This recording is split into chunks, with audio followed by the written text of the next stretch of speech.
here to reiterate our call on the governor to do what she can as the leader, as the head of state, and make funds available to fix the furlough problem now. That's why we're here. We want her to take a leadership role, to show that this is something that she's still capable of doing, and we want to make sure that she knows we're here as long as it takes. So we thank you guys for coming, and if you have any questions, we'd be happy to answer them. There's 7 members that potentially face arrest if they decide to stay past 4:30. Have you polled those 7 members and taken a kind of a survey of who's willing to take that fall? We've spoken with all of them. Many of them are here tonight, and it's up to them. They're deciding for themselves whether or not this is something they wish to do. So. Were you one of the 7? I was not. No. He's one of the 7. There's several of the 7 here. Yeah. Got Terry, Evan, Claire. Can you talk? Maybe you might want to come up here so the cameras can get you. But I'd like to ask whether you're going to. Go, Terry.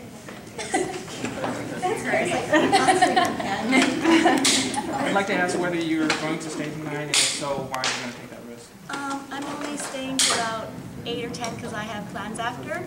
And yeah. Well, if they arrest me, I'll get arrested. Why do you think it's worth that risk? Because education's important. Yeah. And have they told you what the charge would be? Would it be? I don't know. I'm sorry, what's your name? Carrie. Carrie. Lau. Carrie Lau. How do you spell Carrie? C-A-R-R-I-E. And what area of the island do you live? Honolulu. Where school do your kids go to? I don't have children. So why are you doing this if you don't have kids? Because education's important. And willing to get arrested for it? Yeah. Spell your last name? Lau. L-A-U. And I'm sorry, I didn't get your name. Jill Tao, T-A-O. What part of the island are you from? I'm from Middleton. And you have kids? I do. I have 2 children. One graduated from Roosevelt High School last year, and one is in Middleton Elementary this year. And what did you think of the governor's call to essentially, bring your picket to HSTA headquarters as well? She's saying that they're essential to this negotiation as well. Well, we agree that they are essential. All the parties are essential. But she's the one who has the power of the purse, and she's also the only party that's elected other than the BOE. So we've spoken to all the parties except her. She's the only one who hasn't met with us. So we'd like her to come to the table as well. And what do you think about HSTA saying that they need everybody back to reopen schools? Area offices, district offices, not just essential school personnel as the governor's demanding. I think the governor would be making a better case if she actually came out and defined what she means by essential versus non-essential personnel. Part of the reason we were here was to get her to clarify her position. But at this point, we don't care. We just want the furloughs gone. We want them fixed. You think it's good for the state to maybe be spending $30 million more in the kind of fiscal crisis that the state is facing when the governor came up with a plan that's $62 million versus the HSTA and BOE deal, which is $92 million? I think it's significant that at least 3 of the parties have agreed to the $90 million figure. And so far, the governor has been the only holdout. We don't equate fiscal conservatism with leadership. And what we'd like her to do is come out, explain her position, and lead. Tell people why the $62 million makes sense. Break it down for us. So you think maybe an address to the state would satisfy you folks, detailing exactly who she plans to bring back with that $62 million? We'd like her to come and sit down with the parties in question, the people who have the power to actually do something about the furloughs and resolve the situation. That's all we want. She's countered one of your assertions that she has not personally participated in the negotiations. She says she has.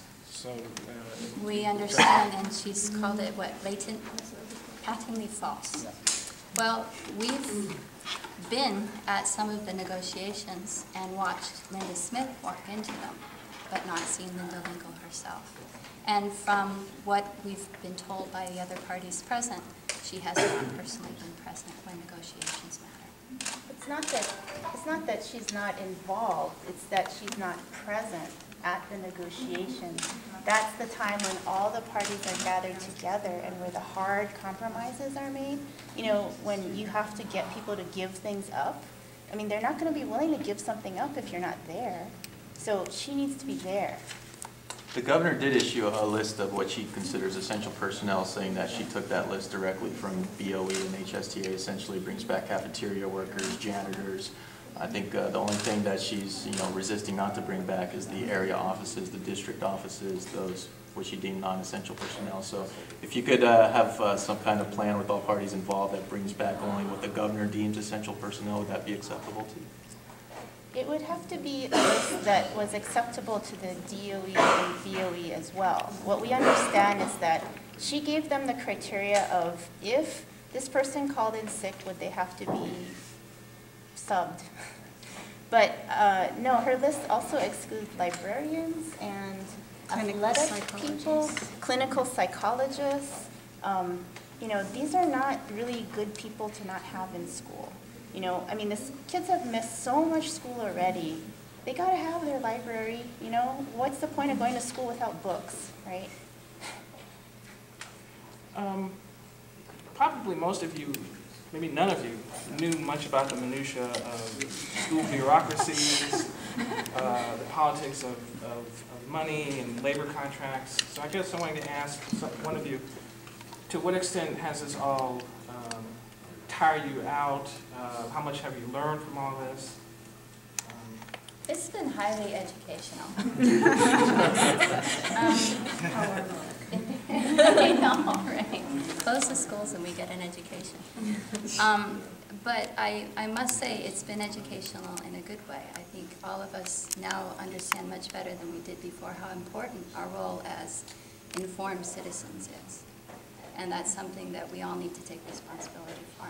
And that's part of the reason we're here. Now, if we were to get the furlough issue behind us, what did you think about the governor's call for reforms of BOE, the way the members are appointed, which has been called upon by past governors as well? I think that was probably what made us think the most about taking this up a notch and coming here to make sure that we understood her correctly. Tying the release of funds to the reorganization of an entity that's constitutionally defined, it makes absolutely no sense. There's no way that would hold water. So it was basically saying, I'm not interested in being a legitimate negotiator in these proceedings. So, and moving forward past the issue, I mean, if there was some resolution to the furlough issue, would you support the kind of reforms that she suggested? well, I think the great irony here is that she's suggesting that the BOE contain appointed members rather than elected members, so that they would be accountable to the governor. And yet here we are in the governor's office asking her to be accountable to us, people. And she's not here.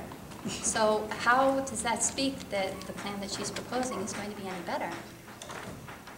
We did see her on, somebody saw her in the parking lot on Friday at 3:45. She was going home. That's the only time we sighted her. Can I get your name? Marguerite Higa. Higa, you said? Higa, yes. And in what area of the island? I live in Honolulu.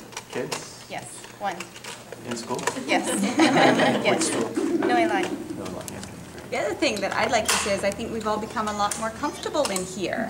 So we will be listening to what's going on and we won't hesitate to come back in here. It's been great. We feel comfortable. We feel like we're ready to keep listening and keep speaking out. When you say comfortable, you mean something more than just physically, I say. Yeah, you know what? We have no, but I'm saying that we have been in here. We have been sitting here. We will be a part of this. We're not going to magically go away. So you know, we have a lot of support from the public, and we all have a voice, and we're going to let it be known. Same question, your name. I knew that. Inga, I-N-G-E-R, Kwaku, K-W-A-K-U, 2 kids, Kahala Elementary. Great, thank you. Stepping back. One of